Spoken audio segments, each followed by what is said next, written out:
The drone industry never sleeps, and once again, all eyes are on DJI. In the last few weeks, news broke that the DJI Neo has officially passed through FCC filings, and along with it came a trove of information about new hardware upgrades, improved digital transmission, and even a larger battery that could significantly extend flight times. What started as a few leaks has now snowballed into one of the most anticipated product launches in DJI's lineup, especially with mentions of a possible DJI Neo 2 also surfacing. This is not just another incremental update. What DJI seems to be working on could redefine what lightweight drones are capable of, while also highlighting the company's ongoing struggles with regulatory approval in the US and its determination to push forward with new devices like the Osmo 360 camera. In this deep dive, we'll cover everything we know so far, from the FCC documents to leaked specifications, comparisons with competitors like Insta360, speculation about price and release windows, and even what these moves mean for DJI's future in the drone market. The FCC filing, what it reveals about the DJI Neo. When a new drone pops up on the FCC database, it's usually a strong signal that launch is imminent. For the DJI Neo, the filing revealed two major updates that immediately caught the attention of drone enthusiasts worldwide. A new digital transmitter system. This upgrade could mean stronger, more reliable video transmission over greater distances. DJI has been a leader in this field with technologies like OcuSync, and the filing suggests the Neo could benefit from an even more stable dual-band connection running on 2.4 GHz and 5.8 GHz frequencies. A larger battery. The filing lists a 1606 mAh battery, which is a noticeable increase over the previous 1435 mAh unit. While that doesn't sound massive on paper, in real-world drone flying, those extra minutes are gold. The original battery gave pilots around 18 minutes of flight time, but with the larger pack, we could be looking at roughly 20 minutes or more depending on conditions. That could make the Neo a strong contender in the sub-250 gram category where lightweight drones are constantly trying to squeeze out every second of flight. Why flight time matters more than ever. Flight time has always been one of the biggest pain points for drone enthusiasts. Competing drones from companies like Autel Robotics and Hubsan have tried to push into the 25-30 minute range, but often at the expense of weight, size, or stability.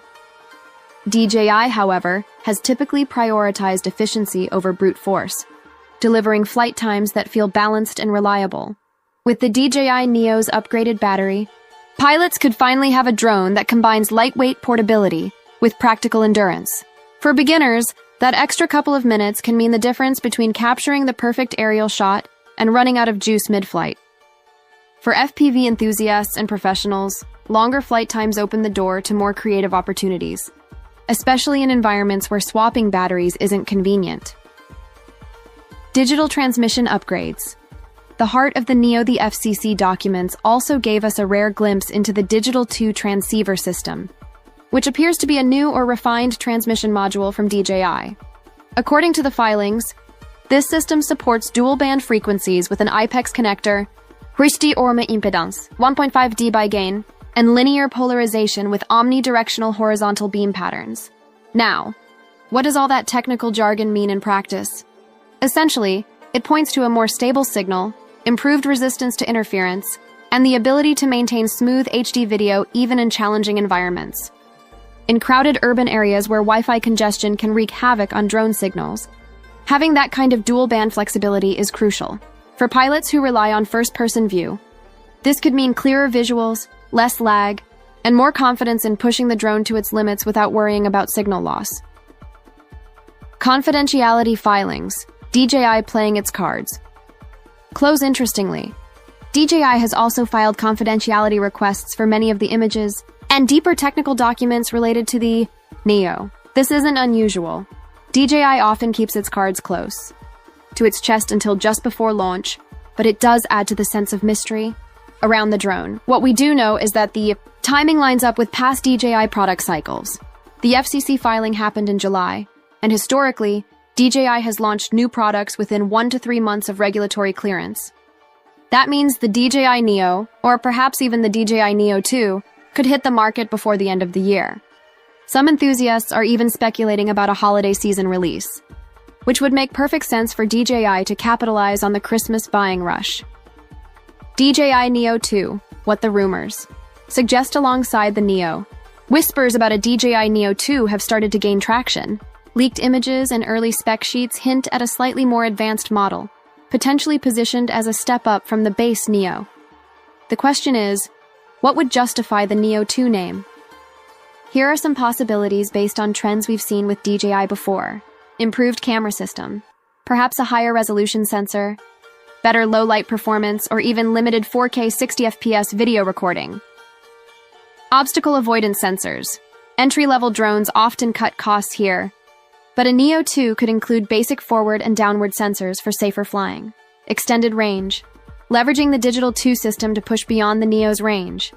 Appealing to semi-pro and enthusiast pilots. Refined design. Slightly better aerodynamics or foldable arms to improve portability. If true, the Neo 2 could serve as a pro-light model, sitting just below DJI's higher-end drones like the Mini series, but above entry-level hobby drones. The Osmo 360 leak, DJI diversifying beyond drones. Another surprise from recent leaks is the mention of the Osmo 360, an upcoming 360-degree camera from DJI. According to reports, it carries a $750 price tag, which puts it squarely in competition with Insta360's premium cameras. This signals something important. DJI isn't just betting on drones anymore. By expanding into 360-degree cameras, they're going head-to-head with established players in the content creation market. For vloggers, YouTubers, and filmmakers, a DJI-made 360 camera could mean better integration with existing DJI products, including drones. Imagine seamless aerial-to-ground footage transitions all within one ecosystem.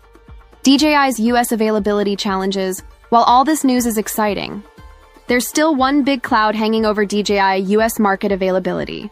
Due to ongoing political and regulatory tensions, DJI has faced significant restrictions in the United States. Certain DJI drones have been blacklisted for government use, and some retailers have scaled back on stocking their products. That creates uncertainty for American consumers who want access to the latest DJI gear. The FCC approval suggests that DJI still intends to release these products in the US, but availability could be limited or delayed compared to other markets. For buyers in Europe, Asia, and elsewhere, the launch may feel smooth and timely, but in the US, consumers might face hurdles in purchasing or supporting their devices. How the DJI Neo stacks up against competitors. To really understand the Neo's potential, it's worth comparing it against some of its biggest rivals in the compact drone space. Insta360 Sphere 1 RS Aerial Edition. Insta360 has been experimenting with aerial content, but their solutions often rely on mounting cameras to existing drones. DJI has the advantage of fully integrated design, meaning less hassle and better balance. Autel Evo Nano Plus. Autel's Nano Plus has been a thorn in DJI's side, offering up to 28 minutes of flight time and strong camera performance in a lightweight frame. The Neo may fall slightly short in raw endurance but could win in transmission reliability and ease of use. Hubsan Xeno Mini Pro. Known for packing big features into small drones, Hubsan has targeted the budget-friendly segment aggressively. DJI, however, tends to win with polished software and stability, areas where Hubsan struggles. Ultimately, DJI's edge remains in its ecosystem and reputation. When people buy a DJI product, they're not just buying a drone. They're buying into years of refinement, software updates, and accessory compatibility. Possible release date and price based on the FCC timeline and DJI's history, the Neo or Neo 2 could realistically launch sometime in the next 2-3 months. A holiday release window makes sense, especially given DJI's pattern of launching major products before the shopping season. As for price, it's trickier. The larger battery and new transmission module suggest the Neo could cost slightly more than its predecessor. Many analysts expect a range of $499 to $599 for the base Neo, with the Neo 2 potentially landing in the $649 to $699 range. The bigger picture. What the Neo means for DJI's future. The DJI Neo and Neo 2 aren't just new drones. They represent DJI's strategy in a market that is becoming more competitive, more regulated, and more demanding every year. For beginners, the Neo could be the perfect entry point, affordable, lightweight, and easy to fly. For enthusiasts, the Neo 2 could provide a middle ground between casual flying and semi-professional aerial photography. For DJI as a company, these drones show that even with regulatory hurdles, they're pushing forward with innovation and diversification.